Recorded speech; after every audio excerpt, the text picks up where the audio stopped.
Stoichiometry के बारे में। स्टोइकियोमेट्री है क्या? It is the study of a chemical reaction. यह स्टडी है किसकी? केमिकल रिएक्शन की। और उसके अंदर हम क्या चीज़ देखते हैं? Calculation related to mathematicals term. देखिए है क्या स्टोइकियोमेट्री? जैसे कोई रिएक्शन है, sulphur dioxide react with oxygen then formation of sulphur trioxide. अब ये पूरी केमिकल रिएक्शन है। अब इस पूरी केमिकल रिएक्शन क्या करते हैं? बैलेंस कर देते हैं। बैलेंस करने के बाद में यहाँ पे हमने 2 लगा दिए, यहाँ पे 1 और यहाँ पे 2। तो देखिए क्या है, तो अब ये पूरी की पूरी जब केमिकल रिएक्शन को हम मैथमेटिकल टर्म के साथ में रिप्रेजेंट करते हैं, हम ऐसे कह सकते हैं आफ्टर बैलेंसिंग बैलेंस करने के बाद में जो पूरी रिप्रेजेंटेशन है इज कॉल्ड स्टोइकियोमेट्री। उसे कहते हैं हम स्टोइकियोमेट्री। अब जो जैसे कि ये है टर्म SO2 सल्फर डाइऑक्साइड के आगे एक डिजिट्स है 2। तो व्हाट इज ये 2 क्या रिप्रेजेंट करता है? ये जो 2 है या 2 है, इसे हम कह सकते हैं स्टोइकियोमेट्री कोफिशिएंट। ये 2 क्या है? Stoichiometry coefficient. What is stoichiometry coefficient? Stoichiometry coefficient है ही क्या, उसकी डेफिनेशन देख लेते हैं। After balancing the chemical reaction, मैंने आपको बताया था बैलेंस करने के बाद में जो चीज़ आती है, after balancing the chemical reaction the digits और number is called stoichiometry coefficient. उसे हम क्या कहते हैं? Stoichiometry coefficient. तो अभी तक समझ में आया आपको? आगे देखते हैं, थोड़ी आगे की टर्म की देखते हैं चीज़ें क्या हैं। स्टोइकियोमेट्री में पता चल गया व्हाट इज स्टोइकियोमेट्री। सबसे पहले आप देखिए व्हाट इज मोल। एक मोल के अंदर कितने पार्टिकल होते हैं? 6.023 इंटू 10⁻23। एक मोल के अंदर इतने नंबर ऑफ पार्टिकल होते हैं। अब देखिए स्टोइकियोमेट्री की कुछ रिप्रेजेंटेशन सीख रहे हैं कैसे हैं। जैसे कि हाइड्रोजन रिएक्शन की ऑक्सीजन के साथ में बना क्या? वाटर। क्या बना? वाटर। अब मैंने इस रिएक्शन को बैलेंस कर दिया। बैलेंस करने के बाद में जो पूरी टर्म है, बैलेंस करने के बाद जो ये पूरी टर्म है इज कॉल्ड स्टोइकियोमेट्री। उसे क्या कहते हैं हम? स्टोइकियोमेट्री। तो सबसे पहले कभी भी स्टोइकियोमेट्री निकालने के लिए हमें क्या करना पड़ता है?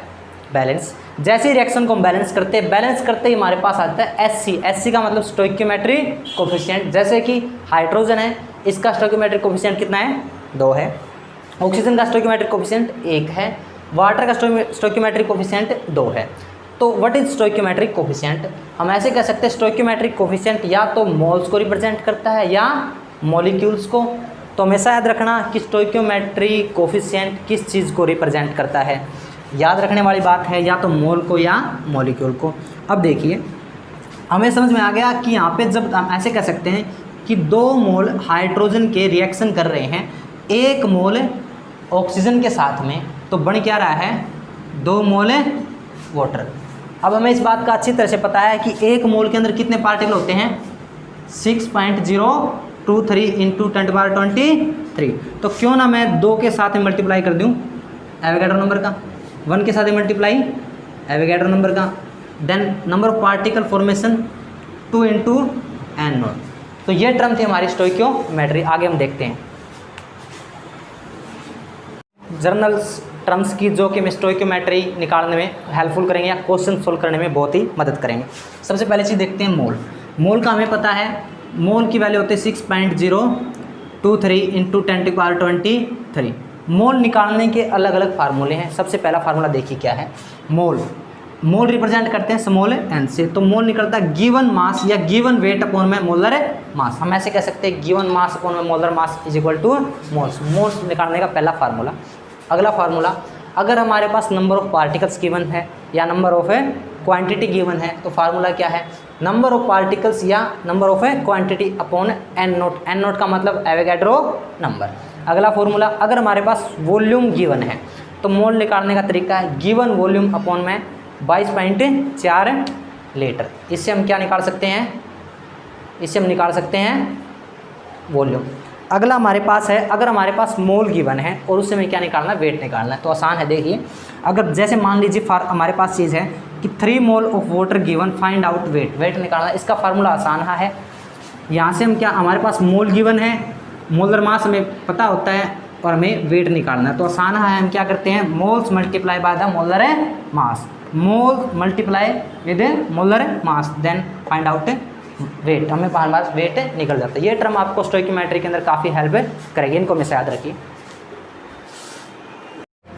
Clear concept. जो अभी तक हमने स्टोइकियोमेट्री देखी है कि हम स्टोइकियोमेट्री की मदद से क्या क्या चीज़ें निकाल सकते हैं। तो हम एक टेबल ड्रॉ करते हैं और उसके अंदर पॉइंट टू पॉइंट चीज़ें देखते हैं। देखिए सबसे पहले जैसे कोई रिएक्शन है, हाइड्रोजन रिएक्शन करी, ऑक्सीजन के साथ में क्या बना, वाटर।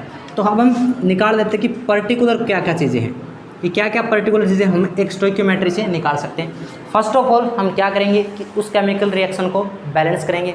हमने बैलेंस कर दी केमिकल रिएक्शन, ये बैलेंस है हमारे पास ऑलरेडी, बैलेंस गिवन है। अब देखिए सबसे पहले हम निकालते हैं मोल। हमें पता है कि जो ये आगे टर्म है, डिजिट्स है, ये क्या फाइंड आउट करती है, ये हमें बताती है मोल। तो सबसे पहले हमें क्या निकालना है, मोल। हम ऐसे कह सकते हैं कि जब 2 मोल हाइड्रोजन रिएक्शन करते हैं 1 मोल ऑक्सीजन के साथ में, तो 2 मोल वाटर बनते हैं। अगला अब हम बात करते हैं मॉलिक्यूल्स की फॉर्म में। मॉलिक्यूल्स हम ऐसे कह सकते हैं जब 2 मॉलिक्यूल्स हाइड्रोजन के रिएक्शन करते हैं 1 मॉलिक्यूल ऑक्सीजन के साथ में, तब 2 मॉलिक्यूल वाटर के बनते हैं। तो मॉलिक्यूल टर्म कंप्लीट होगी। अब हम देखते हैं नंबर ऑफ एटम।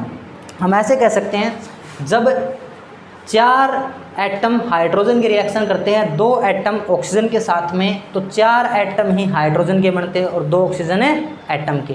तो इस चीज़ से हमें एक चीज़ और प्रूव हो रही है। प्रूव क्या हो रही है, law of conservation of mass, कि हम किसी भी रिएक्शन में ना तो मास को बढ़ा सकते हैं ना मास को घटा सकते, और ना ही हम किसी केमिकल रिएक्शन के अंदर एटम्स को ख़त्म कर सकते या एटम्स को ऐड कर सकते हैं या हम नहीं नया बना सकते। अगला देखिए मास के अकॉर्डिंग, जब 4 ग्राम हाइड्रोजन ने रिएक्शन किया 32 ग्राम ऑक्सीजन के साथ में, तो 36 ग्राम प्रोडक्ट बना किसका, वाटर का। तो इन दोनों चीज़ों से हमें क्या चीज़ प्रूव हो रही है, law of conservation of mass and law of conservation of atoms. तो जितने लॉ थे कंजर्वेशन की वो चीज़ें प्रूव हो रही है। ये टेबल आपके लिए बहुत इंपॉर्टेंट है, टेबल को देख लीजिए एक बार। इससे हमारे सारे क्लियर कॉन्सेप्ट होते हैं। चीज़ें क्या हैं, ये चीज़ें हैं कि हम किसी भी स्टोइकियोमेट्री से क्या क्या निकाल सकते हैं, मोल निकाल सकते हैं, मॉलिक्यूल निकाल सकते हैं, नंबर ऑफ एटम्स निकाल सकते हैं और मास भी निकाल सकते हैं। तो इसके एप्लीकेशन हम आगे देखते हैं।